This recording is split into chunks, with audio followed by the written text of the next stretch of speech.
ஜெய் சாயிரம், ஜெய் ஜெய் சாயிரம்.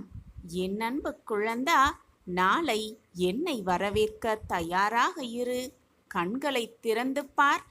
நான் உன்னை தேடி வந்திருப்பதை சர்வ நிச்சயமாக உணர்ந்து கொள்ளும் நேரத்தை நானே உனக்கு உருவாக்குவேன். நம்பிக்கை குறைகிறது என்று நீ நினைக்கும் தருவாயில் உன் வழியில் நான் உன் சாய்தேவா செயல்படத் துவங்குவேன். நம்பிக்கை இழக்கும் நேரம் ஒன்றை புரிந்து கொள். பந்தய கோட்டிற்கும் உனக்கும் ஒரு அடி தூரம்தான் வித்தியாசம் இருக்கிறது என்று. அந்த தருணத்தில்தான் உன் பொறுமையும் நம்பிக்கையையும் இழக்கும் மனநிலை, சக்தியில்லாத சூழ்நிலை கூட உருவாகும். அதை கவனத்திற்கு எடுத்துக்கொள். உனக்கான சக்தியாய் உன்னிடத்தில் நானிருந்து தெம்பை உனக்கு தருவேன். எல்லாம் நல்லபடியாய் அமையப்போகிறது என்பதை உனக்கு சுட்டி காட்டிக்கொண்டே இருப்பேன். எதற்குமே கலங்காதே, பயப்படாதே. என் அன்பு குழந்தையே, நிச்சயம் ஒரு நாள் மற்றவர்கள் உன்னை பெருமையாகவும் பெருமிதமாகவும் இருக்கிறது என்று சொல்லும் அளவிற்கு உன் வாழ்க்கையில் உன்னை உயர வைப்பேன். என் மீது உனக்கு ஏன் இத்தனை கோபம்? முதலாக நான் உன்னை பிடித்து இழுத்து என்னை வெளிப்படுத்திய போது நிறைய கொடுப்பதைப் போல் இருந்தது. இப்பொழுது உன்னிடம் இருந்து அனைத்தையும் பறித்து கொண்டதாக பதற்றப்படுகிறாய். நான் பறிக்காவிட்டால் வேறு யாராவது பறித்து கொண்டிருப்பார்கள். நான் பறித்ததால் உன் வாழ்நாள் முழுவதும் அதே போல் பல மடங்கு திருப்பிக் கொடுப்பேன் என்பதை முதலில் தெளிவாக புரிந்து கொள். கர்ம வினையாக அதை வேறு வழியில் அதை நீ இழந்திருந்தால் திரும்பி வந்துவிடுமா என்ன? இன்றைக்கு நீ அனுபவிக்கும் கஷ்டம் அனைத்தும் உனது கர்ம பலன்கள் என்பதை தெரிந்து கொள். அப்படி இருந்தாலும் இன்பம் வருகிறதே, அது எப்படி என்றுதானே உன்னுடைய கேள்வி. துன்பத்திலும் நீ அனுபவிக்கும் அத்தனை இன்பங்களும் எனது அருளால் வந்தவை என்பதை உணர்ந்து கொள். நீ அமைதியாக இரு. என்னுடைய பெயரை சதா சர்வகாலமும் உச்சரித்து கொண்டிரு. உனக்கு தேவையானது அனைத்தையும் நான் செய்வேன், செய்து கொண்டே இருப்பேன் எப்பொழுதும், என்னாலுமே. கடைசி வரை நான் உன் அருகிலேயே இருந்து உனக்கு துணை புரிவேன். நான் உனக்காக உன்னோடு இருக்கும் வரை எதற்குமே நீ பயப்படவோ கவலைப்பட வேண்டிய அவசியமே இல்லை. என் அன்பு பிள்ளையே, உன் சொந்த பந்தம் வேண்டுமானாலும் உன்னை வெறுக்கலாம். உன்னை நெருங்கிய சொந்தம் உன்மேல் வெறுப்பும் கூட காட்டலாம். இவ்வளவு பெரிய துன்பக் கடலில் தத்தளித்து கொண்டிருக்கிறாய். கவலையே படாதே. உன்னை துன்பக் கடலிலிருந்து உன்னை கரை சேர்த்து நான் மகிழ்ச்சியாக வாழ வைப்பேன். ஆனந்த செய்தியை அள்ளி அள்ளி கொடுப்பேன் உன் சாயி தேவா. மனதிற்கு ஆறுதல் சொல்ல சுற்றி இருப்பவர்கள் யாருமே இல்லையே, எவருமே இல்லையே என்று வருத்தப்படாதே. உனக்கு கண்ணுக்கு தெரிந்தாலும் தெரியாவிட்டாலும் கூட, உன்னால் உணர்ந்து கொள்ள முடிந்தாலும் முடியாவிட்டாலும் கூட, நான் உன் அருகிலேயே இருந்து கொண்டிருக்கிறேன் என்பதுதான் நிதர்சனமான உண்மை. எது வந்தாலும் எது நடந்தாலும் நான் உன்னை விட்டு விலகவே மாட்டேன்.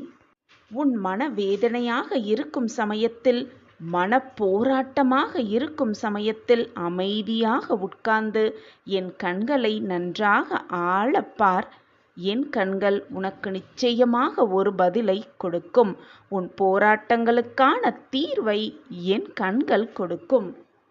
அனைத்து கஷ்டத்திலிருந்தும் விரைவில் வெளிவந்து விடுவாய். மனதில் ஏதேதோ கோரிக்கைகளை வைத்துக்கொண்டு, ஏதேதோ பிரார்த்தனைகளை வைத்துக்கொண்டு என்னிடம் வந்து வேண்டுகிறாய். என் வாழ்க்கையில் இந்த மாற்றங்கள் நிகழ வேண்டும், என் வாழ்க்கையில் இந்த மாற்றங்கள் நிகழ்ந்து நான் மகிழ்ச்சியாகவும் சந்தோஷமாகவும் வாழ வேண்டும், என் வாழ்க்கையில் எந்த கஷ்டமும் என்னை நெருங்காமல் பார்த்து கொள்ளுங்கள் சாயி தேவா என்று என்னிடம் வந்து உன் மனதில் இருக்கும் போராட்டங்களையும் உன் மனதில் இருக்கும் ஆசைகளையும் என்னிடம் வந்து சமர்ப்பிக்கிறாய். நிச்சயமாக உன் ஆசைகளெல்லாம் பூர்த்தி செய்யும் வேலையை உன் அப்பா நான் செய்வேன். உன் மனதிற்கு எது சரி என்று படுகிறதோ, உன் வாழ்க்கைக்கு தேவையானது எது என்று எனக்கு தென்படுகிறதோ அதை அள்ளி அள்ளி நிச்சயமாக நான் உன்னிடம் கொண்டு வந்து சேர்ப்பேன். என்னை மீறி உன் வாழ்க்கையில் எந்த தவறும் நிகழும்படி நான் விட்டுவிட மாட்டேன். உன் வாழ்க்கையில் நடப்பது எல்லாம் நன்மைக்கே. என்னுடைய திட்டப்படிதான் எல்லாமே இதுவரை சுபமாக நடந்து கொண்டிருந்தது. இனியும் எல்லாமே சுபமாகவே நடக்கும். ஒன்றை நன்றாக புரிந்து கொள். உன் வாழ்க்கையை நீ எப்படி வாழ வேண்டும் என்று நினைக்கிறாயோ, எப்படி வாழ்க்கையில் முன்னேற வேண்டும் என்று ஆசைப்படுகிறாயோ, அது உன் வாழ்க்கையில் அப்படியே நிகழ, உன் வாழ்வில் ஆனந்த செய்தி உன்னை வந்து சேர நான் சில வழிமுறைகளை கூறுகிறேன். கேட்டு அதை பின்பற்று. உன் வாழ்க்கையில் நீ நினைத்து கூட பார்க்க முடியாத அதிசயத்தை நிச்சயமாக உணர்வாய். தார்மீக விஷயங்களையும் தெய்வீக வேதாத விஷயங்களையும் தெரிந்து கொள்ள, புரிந்து கொள்ளவும் முதலில் சிரத்தையும் பிறகு பொறுமையும் பக்தியும் மிக மிக அவசியம். இதெல்லாம் நமக்கு வருமா, நமக்கு இதெல்லாம் வேண்டாம் என்று பலர் சொல்லுவார்கள், சொல்லத்தான் செய்வார்கள். பின்னே எதுதான் வேண்டும்? வாழ்க்கைக்கு உதவக்கூடியது இதுதான். அறிவை வளர்க்கக்கூடியது இதுதான். மன நிம்மதியை அளிக்கக்கூடியதும் இதுதான். நன்றாக யோசித்துப் பார். சற்று நிதானமாகவே சிந்தித்துப் பார். பருத்தி பளபளப்பாக உள்ளது போல சான்றோரின் வாழ்க்கையும் ஒளி வீசத்தான் செய்யும். வெறுப்பு இல்லாமையால் சுவையற்றது. பருத்தி பல கஷ்டங்களுக்கு உட்பட்டாலும் நம் உடலை மறைக்கும் துணியாகிறது அந்த பருத்தி. சான்றோரும் மற்றவர்களின் குறை குற்றங்களை நீக்க பல இன்னல்களை மேற்கொண்டுதான் வருகின்றனர். சான்றோரின் நட்பு கிடைத்தால் காக்கை குயிலாகவும் வாத்து அன்னமாகவும் மாறிவிடும் தன்மை பெறத்தான் செய்கின்றனர்.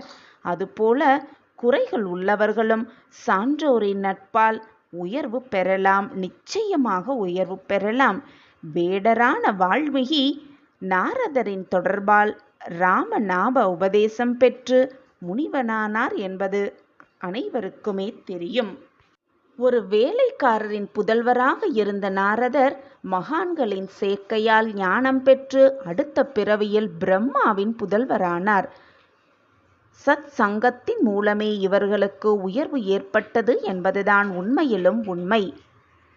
ஒன்றை நன்றாக புரிந்து கொள். சான்றோர் நட்பின்றி விவேகம் வராது.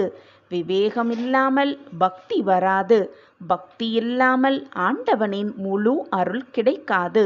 அருள் இல்லையென்றால் சித்திகள் ஏற்படவே ஏற்படாது, வெற்றிகளும் கிடைக்காது. சாதுக்கள் சலனமற்ற மனமுடையவர்கள். அவர்களுக்கு நண்பன் பகைவன் என்று யாருமே கிடையாது, இருக்கவும் முடியாது. மலரானது எப்படி வலது இடது என்று வேற்றுமை இல்லாமல் இரு கைகளுக்கும் மனமளிக்கிறதோ, அப்படி சான்றோர் எல்லோரிடமும் அன்பு காட்டுவார்கள், காட்டத்தான் செய்வார்கள். சான்றோர் தூய உள்ளம் கொண்டவர்கள், உலக நன்மையை நாடுபவர்கள்.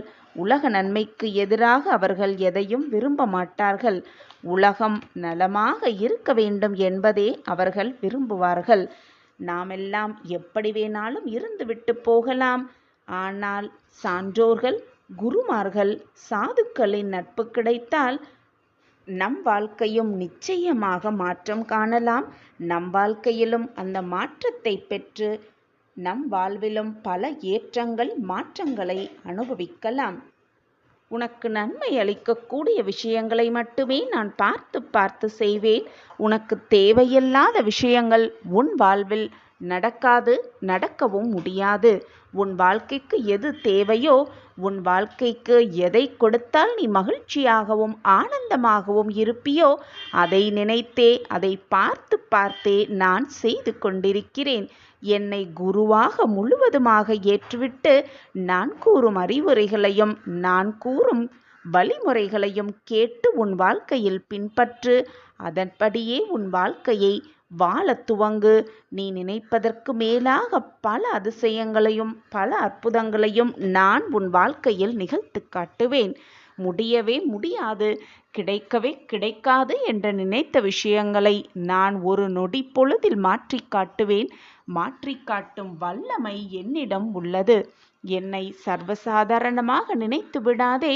நீ நினைப்பதற்கு மேலாக உன் வாழ்க்கையில் ஏற்றங்களை நிகழ்த்த என்னால் முடியும். இதுதான் என் விதி என்று வாழ்ந்து கொண்டிருக்கும் உன் விதியை மாற்றும் வலிமை என்னிடம் இருக்கிறது. எனவே தோல்வியடைந்து விட்டால் நீ மாற்ற வேண்டியது உன்னுடைய வழிகளைத்தான், இலக்கை அல்ல. உன் இலக்கை நோக்கி முன்னேறிக்கொண்டே இரு, ஓடிக்கொண்டே இரு. குருவின் நட்பு கிடைத்தால் குருவின் வாக்கை வேத வாக்கு என்று நினைத்து கொண்டு உன் வாழ்க்கையில் நீ முன்னேறிக்கொண்டே இரு. நிச்சயமாக நீ அடைய வேண்டிய இலக்கை அடைந்தே தீருவாய். அதற்கு உன் சாயப்பா நானே சாட்சி. நான் இருக்கிறேன், எதற்குமே கவலை கொள்ளாதே.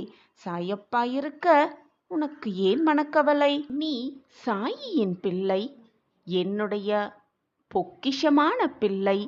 எதற்குமே கவலைப்படாமல் இரு. இதை முழுவதுமாக கேட்டுவிட்டு நம்பிக்கையோடு இந்த இரவை கடந்து வா. நாளை மிகப்பெரிய அதிர்ஷ்டம் உன்னை நோக்கி வரவிருக்கிறது. வரவிருக்கும் வாய்ப்பை நழுவ விட்டு விடாதே. இன்று இரவு உன் கனவில் வந்து நான் சூட்சம ரூபத்தை காட்டுவேன். உனக்கான ஒரு அதிர்ஷ்டத்தையும் அளிப்பேன். எல்லா ஆபத்திலிருந்தும் முழுமையாக நீ காப்பாற்றப்படுவாய் என்பதில் எந்த ஒரு சந்தேகமுமே உனக்கு வேண்டாம். நான் என்றும் உன்னுடன் எப்பொழுதும் இருந்து கொண்டுதானே இருக்கிறேன். முன்பிலிருந்தே பல ஆபத்துகளிலிருந்து உன்னை நான் காப்பாற்றிக் கொண்டுதான் இருக்கிறேன். உனக்கு தெரிந்தும் தெரியாமலும், உனக்கு அறிந்தும் அறியாமலும் நான் செய்ய வேண்டிய வேலையை அனைத்தையும் செய்து கொண்டுதான் இருக்கிறேன். நீயும் காப்பாற்றப்பட்டு கொண்டுதான் இருக்கிறாய்.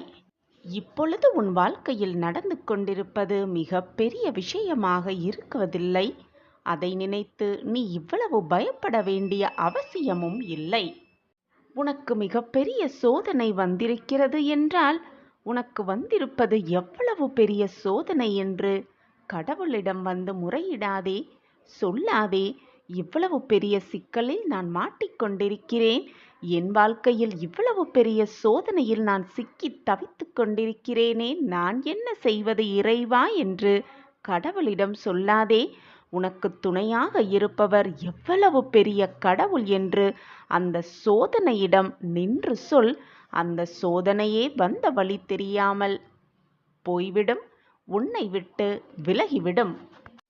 இறைவா, எனக்கு மட்டும் ஏன் இந்த சோதனை என்று புலம்பாதே.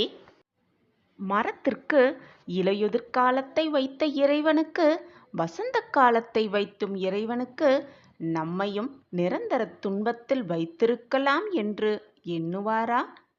உன்னிடத்திலும் இறைவனிடத்திலும் பூரண நம்பிக்கை இருந்தால் எல்லா காரியத்திலும், நீ எடுத்து வைக்கும் எல்லா காரியத்திலும் உனக்கு வெற்றி நிச்சயமே. உனக்கு நடப்பது, உனக்கு நிகழ்வது எல்லாமே என்னுடைய பரிபூரண ஆசிர்வாதத்தால் நடக்கும், நிகழும். அப்படி நான் நடத்துவது, நான் நிகழ்த்துவது சரியில்லை என்றால், அது உன் வாழ்க்கைக்கு தேவையில்லை என்றால், அதை உனக்கு தேவையானதாக மாற்றியும் நான் வழிவகை செய்வேன். உனக்காக அனைத்தையும் யோசித்து யோசித்து செய்து கொண்டிருக்கும் உன் சாய்நாதர் உனக்கு தேவையானதை செய்யாமல் விட்டு விடுவேனா? என்னுடைய பார்வை எப்பொழுதும் உன் மீதுதான் உள்ளது. என்னுடைய ஆசிர்வாதம் எப்பொழுதுமே உனக்கு உண்டு. எது நடக்க வேண்டுமோ அது நடக்க வேண்டிய நேரத்தில் நன்றாகவே நடக்கும். அதுவரை நீ பொறுத்திருந்துதான் ஆக வேண்டும். கிடைத்தவுடன் எல்லாமே நடந்துவிட வேண்டும், நினைத்தவுடன் எல்லாமே நடந்துவிட வேண்டும், நினைத்தவுடன் எல்லாமே கிடைத்துவிட வேண்டும் என்று நீ எண்ணுவதால் எதுவுமே நடக்கப் போவதுமில்லை, மாறப்போவதும் இல்லை. அனைத்திற்குமே ஒரு கால நேரம் இருக்கிறது. அந்த கால நேரம் வரும் வரை நீ காத்திருந்துதான் ஆக வேண்டும் பிள்ளையே. நான் எப்பொழுது உன்னுடைய கரம் பற்றி என்னிடம் இழுத்து வந்தேனோ அப்பொழுதிலிருந்தே உனக்கு தேவையானதை, உன் வாழ்க்கைக்கு தேவையானதை, உன் மனதிற்கு நிம்மதியானதை, உனக்கு தேவையானதை உனக்கு கொடுக்கும் வேலையை மட்டுமே நான் செய்து கொண்டிருக்கிறேன். அதற்காகத்தான் நான் உழைத்து கொண்டிருக்கிறேன். என்னுடைய நினைப்பு முழுவதும் உன் மீதுதான் உள்ளது. எனவே கவலையை மறந்துவிடு. எதற்கெடுத்தாலும் என் வாழ்க்கையில் சோதனைகள் நிரம்பி இருக்கிறதே என்று சொல்லுவதை மறந்துவிடு. சோதனை வருகிறது என்றால் அதைவிட மிக பிரகாசமான ரெட்டிப்பு சாதனைகள் உன்னை நெருங்கிக் கொண்டிருக்கிறது என்றுதான் அர்த்தம். எனவே எதற்குமே பயப்படாதே. குறைகளை தீர்த்து வைக்கும் போதுதான் கடவுளிடம் நம்பிக்கை வைத்திருக்கிறோம். குறைகளை தீர்க்காத போது அந்த இறைவனே நம்மீது நம்பிக்கை வைத்திருக்கிறார் என்றுதான் அர்த்தம். என் மீது நம்பிக்கையை வைத்திருக்கிறார். அந்த நம்பிக்கையை நாம் காப்பாற்றி வெற்றியடைய வேண்டும் என்ற வழியை நோக்கி சென்று கொண்டே இருக்க வேண்டும், விடாமுயற்சியோடு.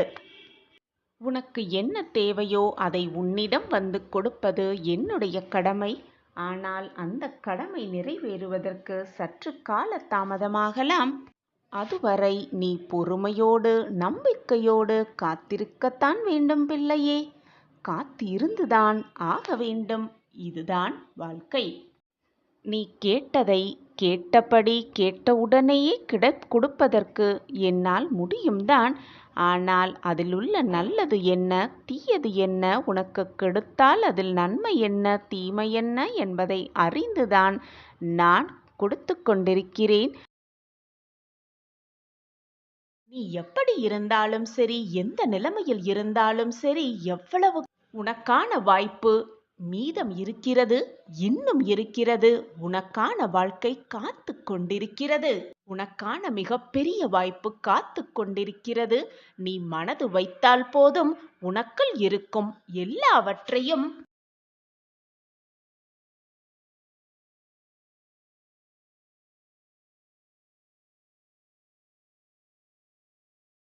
உன் மனதின் சக்தி அவ்வளவு அளப்பரியது. அது உனக்கே தெரியவில்லை. நான் உனக்கு சுட்டி காட்டுகிறேன், உன் மனதின் சக்தி அவ்வளவு பெரியது என்று. உன்னால் எதையுமே சாதிக்க முடியும். வாழ்க்கையை வெல்ல முடியும். எது வந்தாலும் தனியாக போராடி எதிர்த்து நின்று ஜெயிக்க முடியும். அனைத்துமே உன்னால் முடியும் பொழுது எதற்காக உன்னையே நீ கீழ்த்தனமாக நினைத்து நினைத்து மனபாரத்தோடு என்னால் அனைத்தும் முடியும் என்பதை உணர்ந்து செயற்பட்டால் உன்னுடைய வாழ்வு சர்வ நிச்சயமாக உன்னுடைய வாழ்வாகவே அமையும். உன் மனதில் முதலில் தன்னம்பிக்கையை வளர்த்துக்கொள். உன் மனதை நீயே சமாதானப்படுத்திக்கொள். உன் மனதிற்கு நீயே ஊக்கங்களை கொடுத்து கொண்டே இரு. என்னால் எதையும் முடியும், எதையும் என்னால் சாதிக்க முடியும். வாழ்க்கையை வெல்வதற்காகவே நான் உருவெடுத்திருக்கிறேன். வாழ்க்கையை நிச்சயமாக வெல்வேன் என்ற வார்த்தையை மீண்டும் மீண்டும் சொல்லிக்கொண்டே இரு. நீ நினைப்பது போல், உன் எண்ணங்கள் போல் எல்லாமே உனக்கு சாதகமாகவும் ஜெயமாகவும் அமைந்துவிடும். உன்னது எதுவோ அது உனக்கு கிடைத்து விட்டதாக நினைத்து கொண்டு மகிழ்ச்சியாக இரு. இதுவரை நமக்கு கிடைக்காதவை, நமக்கு நடக்காதவை அனைத்தும் இனி நம் வாழ்வில் நடைபெறும். இறைவன் நமக்கு அந்த ஆசிர்வாதத்தை கொடுப்பார் என்ற நம்பிக்கையோடு இருக்கலாம். கண்மணியே, இன்று உன் சோகத்தின் கடைசி நாள். இன்னும் சில மணி நேரமே அதிர்ஷ்டம் உன் வீட்டு கதவை தட்டும். வரவேற்று சந்தோஷமாக உன் வாழ்க்கையை தொடங்கு. உன்னை சுற்றி உள்ளவர்களை நீ மகிழ்ச்சியாக வைத்திருக்க விரும்பினால் முதலில் நீ மகிழ்ச்சியாக இரு. உன்னிடம் இல்லாத ஒன்றை நீ யாருக்கும் கொடுக்கவே முடியாது. உன் மனதை மகிழ்ச்சியாக வைத்துக்கொள். பொறுமை, விட்டு கொடுத்தல் இரண்டும் மிக மிக முக்கியம் மனித வாழ்க்கையில். ஆனால் இவை இரண்டிற்கும் எல்லைகளும் உண்டு. அன்புக்கு மட்டும் என்றுமே எல்லையே இல்லை. எனவே மற்றவர்களிடம் எப்பொழுதும் அன்பாக இரு. மாற்றங்கள் என்ற ஒன்றே இந்த உலகில் இறைவன் தோற்றுவித்த மாறாத நியதி. வாழ்க்கையில் இதை நாம் புரிந்து வாழ பழகிவிட்டால் யாருடைய மாறுதலும் நம்மை பலமிழக்க செய்யாது. கண்மணியே, நீ இழந்ததை நினைத்து வருந்தினால் இருப்பதையும் இழந்து விடுவாய். இருப்பதை நினைத்து மகிழ்ந்தால் இழந்ததையும் அடைந்தே விடுவாய். கண்மணியே, உன்னுடைய வாழ்க்கையை நினைத்து ஏன் இவ்வளவு பதற்றம்? நான் உன்னுடன் தானே இருக்கிறேன். நீ என்னை மனதார அழைத்தால் ஓடோடி வரும் தூரத்தில் தானே உன் அப்பா இருக்கிறேன். உனக்கானது நிச்சயம் ஒரு நாள் வந்து சேரும். இன்னும் சில மணி நேரமே உன் சோகத்திற்கான கடைசி நாள் என்று.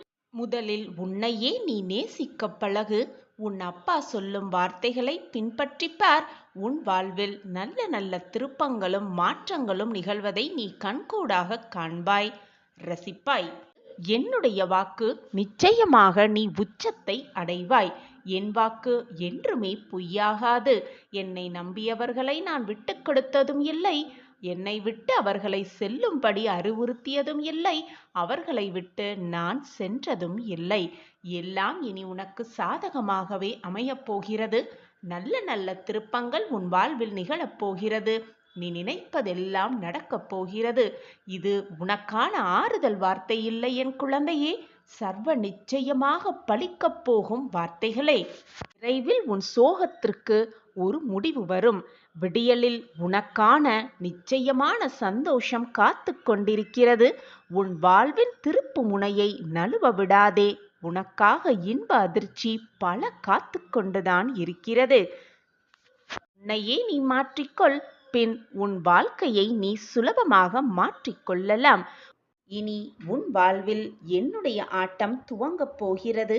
பல நல்ல நல்ல மாற்றங்கள் உன் வாழ்வில் நிகழப் போகிறது. மிகப்பெரிய இன்ப அதிர்ச்சி உனக்காகவே காத்திருக்கிறது. உனக்கு சாதகமாகவே அனைத்தையும் செய்யப் போகிறேன் உன் சாயிநாதர். நீ சற்று பொறுமையாக அமைதியாக பார்த்து கொண்டே இரு. அது போதும் எனக்கு. நீ என் முன்னே வந்து மனபாரம் தாங்காமல் உன் அனைத்து வேதனைகளையும் என் காலடியில் கொட்டி விட்டாய். என் முன் நீ அழுகும் அழுகையானது மிகவும் சக்தி வாய்ந்தது.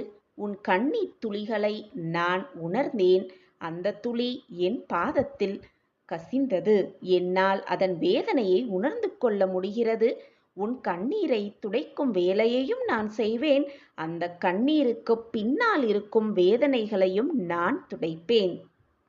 குருவின் முன் சிந்தும் கண்ணீரானது விலை மதிப்பற்றது.